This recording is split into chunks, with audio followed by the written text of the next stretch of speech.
नमस्ते दोस्तों, आपका उद्दात हिंदी क्लासेज में आपका स्वागत है।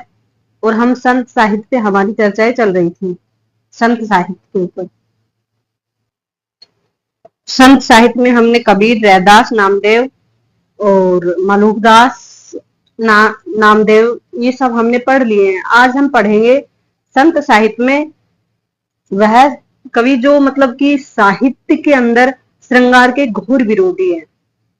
घोर विरोधी है किसके? श्रृंगार के। कौन है वो? सुंदरदास।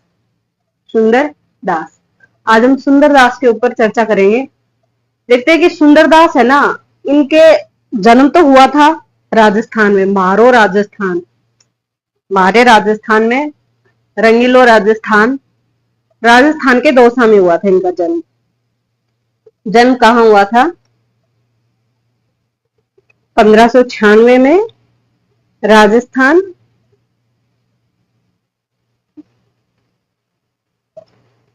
के दौसा जिले में हुआ था। दौसा जिले में इनका जन्म हुआ था। कहते कि ये बनिया थे, खंडेलवाल थे। क्या थे? खंडेलवाल।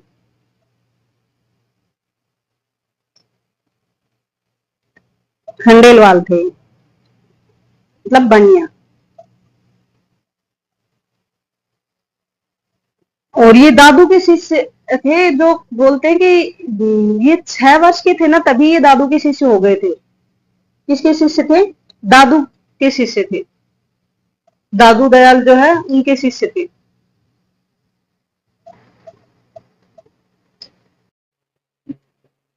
दादू दयाल के शिष्य थे।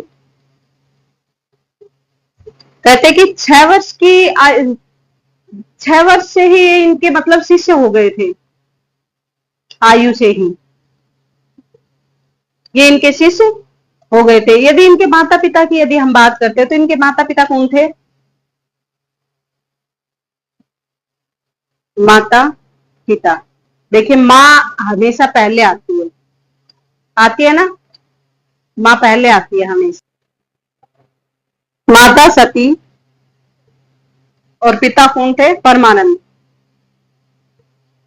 परमानंद ये इनके पिता थे। बताते हैं कि ये सुंदरदास जो है, ये दादू पंथ के जो अनुयायी थे उनमें सर्वाधिक विद्वान और पंडित थे, क्योंकि इनका प्रॉपर इनको शिक्षा दी गई थी इनको।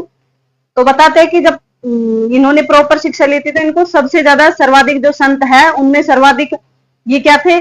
शास्त्रीय कवि थे। और इन्होंने सबसे अच्छे कवित्व सवैये भी लिखे इन्होंने, क्योंकि कवि तो सवैये इनके छंदों का जो प्रयोग है ना, इन्होंने इतने बेहतर ढंग से किया है कि कहते हैं कि संत साहित्य में इनसे ज्यादा अच्छे कवि तो सवैये किसी और ने नहीं लिखे हैं। ये ऐसे अकेले हैं संतों में जिनका मतलब कि प्रॉपर रूप से शास्त्रीय ढंग से इनकी शिक्षा दीक्षा हुई थी। यहाँ पे हम लिखते हैं कि दादू अनुयायियों में,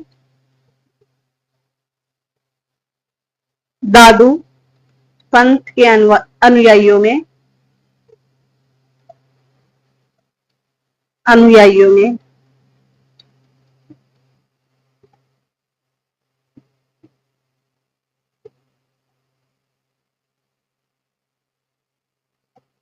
में सुंदरदास सर्वाधिक विद्वान और पंडित कवि रहे हैं। ये सर्वाधिक विद्वान व पंडित थे। पंडित मतलब जात से पंडित नहीं, पढ़ाई के हिसाब से बता रहे हैं। बोल नहीं देते हैं वो तो पढ़ लिख कर नहीं आ रहा है, पंडित हो जाएगा। तो वो पंडित मतलब पढ़ाई के हिसाब से सर्वाधिक विद्वान और पंडित थे। जात के आधार में मत लेना। जात तो मैंने अभी बताई थी कि किस कास्ट से बिलोंग करते थे। खंडेलवाल बनिया थे। और कहते कि ये शास्त्रीय संतों में शास्त्रीय कवि थे। शास्त्रीय शास्त्रज्ञ कवि थे। अब शास्त्रों का इतना ज्ञान हो गया तो इन्होंने पता है क्या किया फिर? ये जो श्रृंगार रस थे उसके घोर विरोधी थे, विरोध करते थे श्रृंगार का।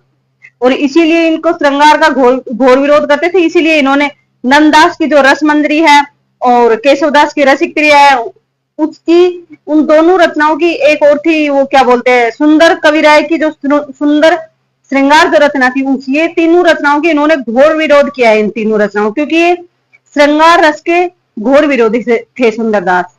यहां लिख सकते हैं इसको, सुंदरदास श्रृंगार रस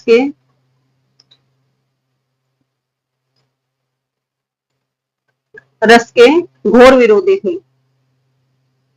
घोर विरोधी थे। इसीलिए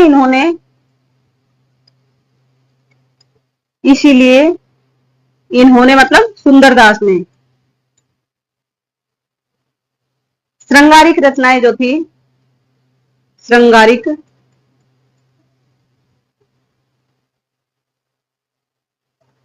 रचनाएं, अब यहाँ पे वो रचनाएं मैं लिख देती हूँ कौन कौन सी आपको, क्योंकि कई बार ऐसा हो कि रचनाएं देख के पूछ ले किस रचना का विरोध नहीं किया या किया था, तो आपको पता होना चाहिए। एक तो नंददास की कौन सी थी, नंददास की रसप्रिया, नहीं सॉरी, रसप्रिया तो उसकी थी, केशवदास की रसिक प्रिया, ये है रस मंजरी। और दूसरी थी केशवदास की रसिक प्रिया।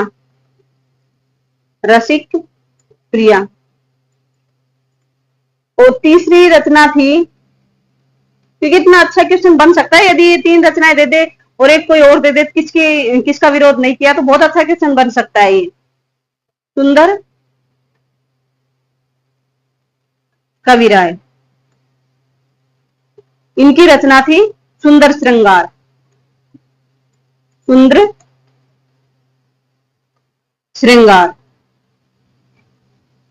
इन तीनों रचनाओं का इन्होंने श्रृंगारिक वर्णन होने के कारण इनका घोर विरोध किया था, क्योंकि ये श्रृंगार रस के तो विरोधी थे ही, इसलिए इन्होंने इसका घोर विरोध किया था। और बताते हैं कि, एक सेकंड आपको बता दे कि जो सुंदरदास है, सुंदरदास जो है ये श्रृंगार रस के तो मतलब श्रृंगार रस के क्या थे, घोर विरोधी थी, श्रृंगार रस के घोर विरोधी थे और साथ ही हास्य रस के प्रेमी थे। संत होने के बावजूद भी ये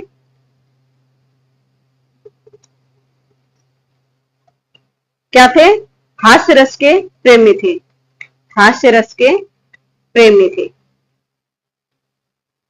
दोनों को याद रखना कि वो जो श्रृंगार रस है उसके तो ये विरोधी थे, और हास्य रस है उसके क्या थे, प्रेमी थे।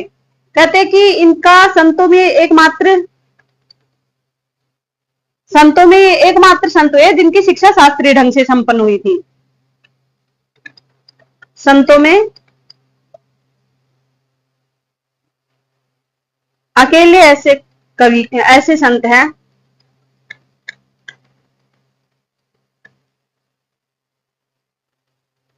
जिनकी शिक्षा शास्त्रीय ढंग से संपन्न हुई थी, शिक्षा शास्त्रीय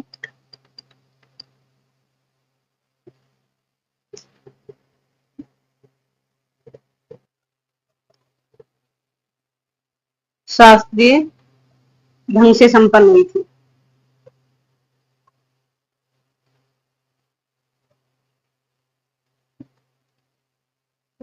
संपन्न हुई थी, ठीक है। अब देखिए जब शास्त्रीय ढंग से इन्होंने शिक्षा दीक्षा ली है, तो देखिए भाव तो हमारे अंदर आ जाते हैं, लेकिन कला तब आती है जब हमें उसका पूर्ण ज्ञान हो। तो ये ऐसे संत है, संतों में अकेले ऐसे संत है जिनका भाव पक्ष और कला पक्ष दोनों ही मजबूत रहे हैं। इसको भी हम लिख सकते हैं इसके साथ ही, संतों में अकेले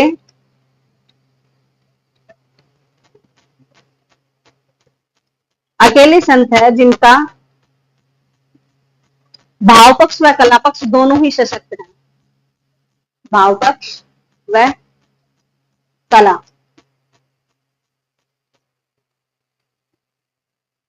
ये पक्ष दोनों ही सशक्त हैं, सशक्त मतलब मजबूत रहे हैं, क्योंकि भाव तो अंदर के भाव निकलते हैं, लेकिन कला कहां से आएगी? कला कहां से आएगी? कला तो उसकी पूर्ण सही रूप से शिक्षा ग्रहण करेंगे तभी तो कला आएगी। तो कला और भाव दोनों इनके मजबूत पक्ष रहे हैं इनके। और कहते हैं कि जो सुंदरदास है, सुंदरदास, ये सबसे अधिक सुंदर कवित्व सवैया इन्होंने लिखे हैं। सुंदरदास ने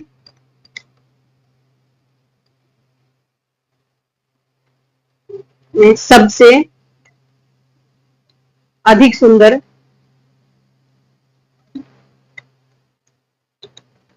सुंदर कवित्व सवैया छंद का प्रयोग किया है। कवित्व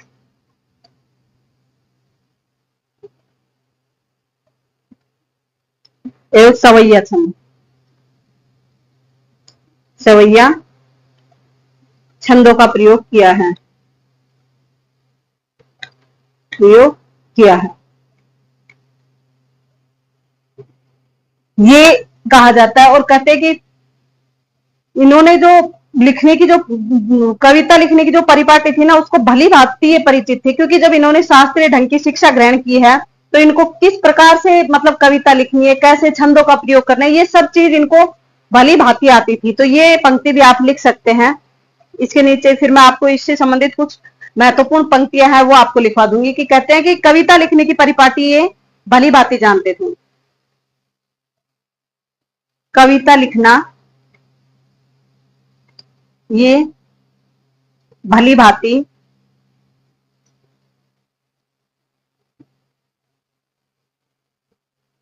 कविता लिखने से ये भली भांति परिचित थे, परिचित थे। इनकी एक प्रसिद्ध पंक्ति भी है कि कहते हैं कि बोलिबो तो तब जब बोलिबे की बुद्धि होए। इन्होंने लिखा भी है कि बोलना तो तब चाहिए जब बोलने की बुद्धि हो, और जोड़ना तब चाहिए जब जोड़ की हमें रीति आती हो। तो ये इनकी प्रसिद्ध पंक्ति है, वो भी यही लिख लेते हैं हम। एक बात और है कि इसके बारे में, सुंदरदास के बारे में कहा जाता है कि जब 1625 के आसपास ये आए थे फतेहपुर सीकरी, सीकरी नहीं शेखावाटी जो सीकर में है। और कहते हैं कि वहां पे इन्होंने गुफा के अंदर रह के 12 वर्षों तक इन्होंने साधना की थी, योग साधना इन्होंने की थी। ये भी इसके बारे में कहा जाता है। अभी तक पूछा तो कहीं नहीं गया है, लेकिन ना ये कहा जाता है इनके बारे में। हम यहाँ पे इनसे संबंधित कुछ महत्वपूर्ण पंक्तियां हैं वो लिख लेते हैं हम। पंक्तियां,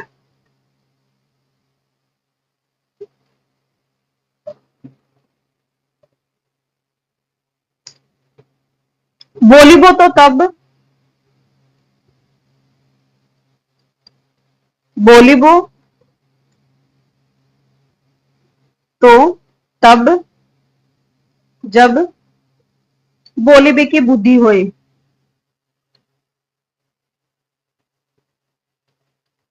बोलिबो की बुद्धि होए,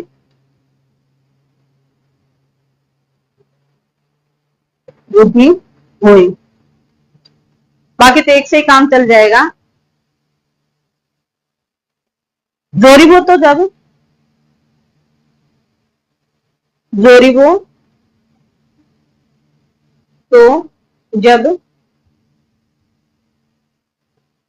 तब, सॉरी तब आएगा, तब जब जोरिबे की रीति जाने, जोरिबे की, जोरिबो की रीति जाने। मैं आपको यहीं पे इनकी पंक्तियां याद करवा दूंगी। एक इनकी पंक्ति है, पति ही सु प्रेम होए, पति हिसु प्रेम होय, प्रेम होय, पति हिसु नेम होय, सु नेम होय। ये इनकी महत्वपूर्ण पंक्तियां है जो कहीं ना कहीं किसी ना किसी एग्जाम में टपक जाती है और हमें उस टपकते हुए को सही करना है। देखिए, मैंने आप लोगों को बताया था, बैक एक बार कर लेते हैं बाद में इनकी रचनाओं के बाद, कि सुंदरदास इनका जन्म कहां हुआ था? राजस्थान के दौसा जो जिला है ना, वहां पे मारो राजस्थान में हुआ था। और ये बनिया थे, खंडेलवाल बनिया। और ये दादू दयाल के क्या थे? शिष्य थे। दादू दयाल के क्या थे? शिष्य थे। कहते हैं कि इनकी माता का नाम सती और पिता का नाम क्या था? परमानंद। ये तो कोई महत्वपूर्ण नहीं है, लेकिन ये महत्वपूर्ण है। दादू पंथ के अनुयायियों में सर्वाधिक क्या थे? विद्वान व पंडित थे। आपसे पूछ सकते हैं कि दादू जो पंथ थे उसमें सर्वाधिक पंडित व विद्वान कौन से संत माने जाते हैं? तो कौन थे? सुंदरदास। ये शास्त्रज्ञ कवि थे, मतलब शास्त्रों को जानते थे ये। सुंदरदास श्रृंगार रस के घोर विरोधी थे। श्रृंगार रस को ये बिल्कुल नहीं आता था इनको श्रृंगार रस, इसीलिए इन्होंने श्रृंगारिक जो रचनाएं हैं, नंददास की रसमंजरी है, केशवदास की रसिक प्रिया है और सुंदर कविराय की सुंदर श्रृंगार रचना, इनका इन्होंने घोर विरोध किया है। आपसे डायरेक्ट पूछ सकते हैं कि किसका विरोध नहीं किया, तो ये तीनों रचनाएं आपको याद होनी चाहिए। ये श्रृंगार रस के तो घोर विरोधी थे, लेकिन हास्य रस के क्या थे? प्रेमी थे। संत होते मतलब संत ऐसा होता है कि शांत स्वभाव, हंसी मजाक, ये नहीं, तो मतलब संत होते हुए भी ये श्रृंगार रस के तो विरोधी थे, जसता है, लेकिन हास्य रस के क्या थे? प्रेमी थे। और संतों में अकेले ऐसे संत है जिनकी शिक्षा शास्त्रीय ढंग से हुई थी, मतलब पूरी शिक्षा दीक्षा इनके शास्त्रीय ढंग से संपन्न हुई थी। और संतों में ही एक ऐसे अकेले संत है जो भाव पक्ष व कला पक्ष दोनों, देखिए शास्त्रीय ढंग से जब शिक्षा लेगा, पूर्ण मतलब कि ज्ञान प्राप्त करेगा शास्त्रों का, तो उनको पता रहेगा कि कला को मतलब कि कैसे कौन से पक्षों को रखना चाहिए। अलंकार, छंद, ये कला पक्ष के अंतर्गत आते हैं। भाव आते हैं, जो हमारे आंतरिक जो भाव होते हैं ना, वो आते हैं। और कला के अंदर रस, छंद, अलंकार, कैसे कहाँ क्या प्रयोग करना है, ये कला के अंदर आता है। तो कला और भाव पक्ष दोनों ही इनके मजबूत थे, क्योंकि यही तो थे जो शास्त्रीय ढंग से इन्होंने जो शिक्षा ली थी, इसलिए इनका कला पक्ष में मजबूत था। और कहते हैं कि सुंदरदास ने सबसे अधिक सुंदर कवित्व सवैया छंदों का प्रयोग किया है। याद रखना, कवित्व सवैया, कभी दोहा दे दी, तो कवित्व सवैया छंदों का सर्वाधिक अच्छा प्रयोग इन्होंने किया है।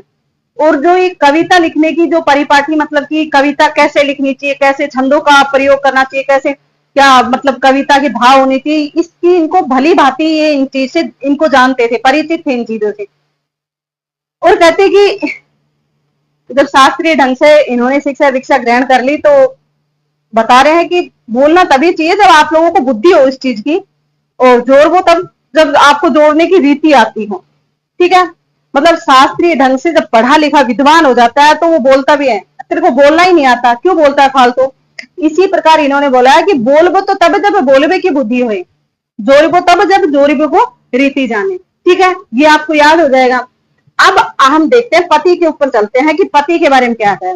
देखिए, हर कोई चाहता है कि हमें सुंदर पति मिले, सुंदर पति।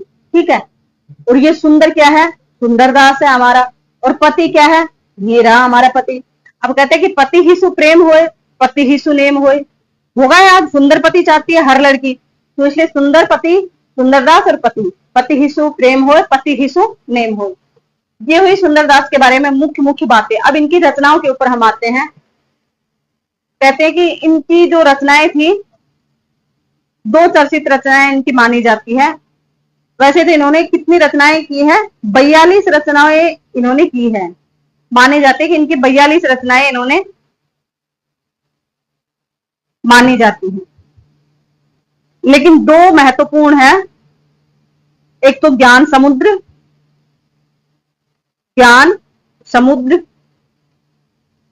और दूसरी कौन सी है? सुंदर विलास। ये तो वैसे ही याद हो जाएगा आपको नाम से ही। सुंदर में तो सुंदर नाम ही आ गया, और ज्ञान उसी में है जो शास्त्रीय ढंग की शिक्षा मिली है। तो ज्ञान समुद्र और सुंदर विलास, ये 2 इनकी रचनाएं हैं। आगे देखते हैं कि कहा जाता है कि जो ये है सुंदरदास की समस्त जो रचनाएं हैं उनको 2 भागों में इनकी सुंदर ग्रंथावली के नाम से संपादन किया था। वो क्या है, हरि नारायण शर्मा ने, वो भी यहाँ हम लिख लेते हैं। सुंदरदास की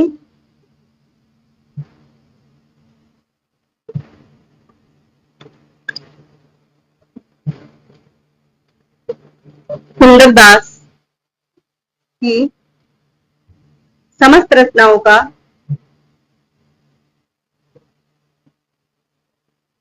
रचनाओं का 2 भागों में संपादन,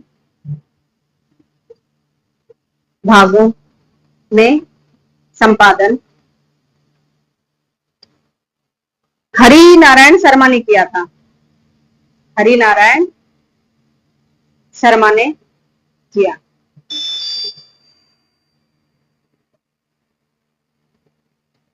ठीक है, ये इनके बारे में, रचना के बारे में।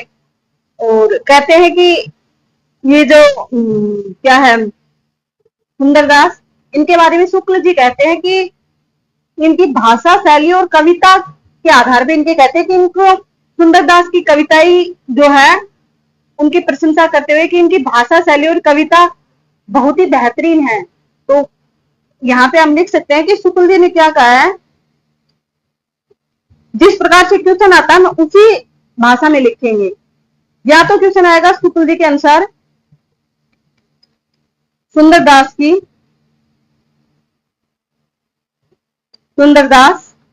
की भूरी भूरी प्रशंसा की है, भूरी प्रशंसा की है। किस आधार पे की है? भाषा, शैली और कविताएं की। अब क्वेश्चन इसमें जैसे जैसे आता है मैं बताती हूँ। या तो पूछते हैं कि शुक्ल जी ने किसकी कविताएं की भूरी भूरी प्रशंसा की है? किसकी की है? सुंदरदास की। या पूछा जाता है कि सुंदरदास की भूरी भूरी प्रशंसा शुक्ल जी ने किस आधार पे की है? उनकी कविता की भाषा शैली के आधार पे इनकी कविताओं की क्या की है? भूरी भूरी प्रशंसा की है। दोनों प्रकार से क्वेश्चंस बनते हैं। एक हजारी प्रसाद द्विवेदी जी भी तो, फिर जब शुक्ल जी ने कुछ कह दिया तो हजारी प्रसाद द्विवेदी जी भी तो पीछे रहने वाले नहीं है, वो भी कुछ ना कुछ बोल लेंगे। तो हजारी प्रसाद द्विवेदी जी ने क्या कहा है? हजारी प्रसाद द्विवेदी जी की बात करते हैं तो द्विवेदी जी ने कहा है कि इसमें कोई संदेह नहीं, कोई संदेह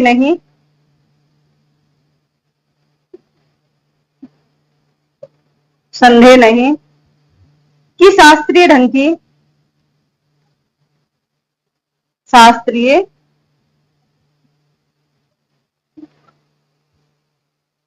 ढंग के वे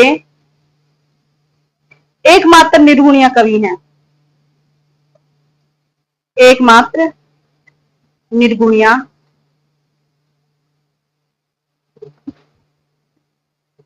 कवि हैं। ये किसने कहा है? हजारी प्रसाद। कहते हैं कि शास्त्रीय ढंग की जो शिक्षा दीक्षा ली थी ना, उसी के आधार पे कहा है कि इसमें कोई संदेह नहीं कि शास्त्रीय ढंग के वे एकमात्र निर्गुणिया, मतलब निर्गुण के उपासक थे। ये भी याद रखना, निर्गुण के उपासक थे। तो कहते हैं कि शास्त्रीय ढंग के वे एकमात्र निर्गुणिया कवि संत हैं। ये किसने कहा है? हजारी प्रसाद द्विवेदी जी ने। ये हुई हमारी बात किसके ऊपर? सुंदरदास के ऊपर। अब हम बात कर लेते हैं थोड़ी सी दादू के ऊपर। मेरे को नहीं लगता कि दादू इस क्लास में पूरा हो पाएगा, लेकिन कुछ बातें हम दादू के ऊपर कर लेते हैं। नहीं, फिर अगली क्लास में करते हैं। अभी के लिए इतना ही। धन्यवाद। यदि क्लास आपको अच्छी लगती है तो लाइक कीजिए, शेयर कीजिए और अपने दोस्तों के साथ साझा कीजिए। धन्यवाद।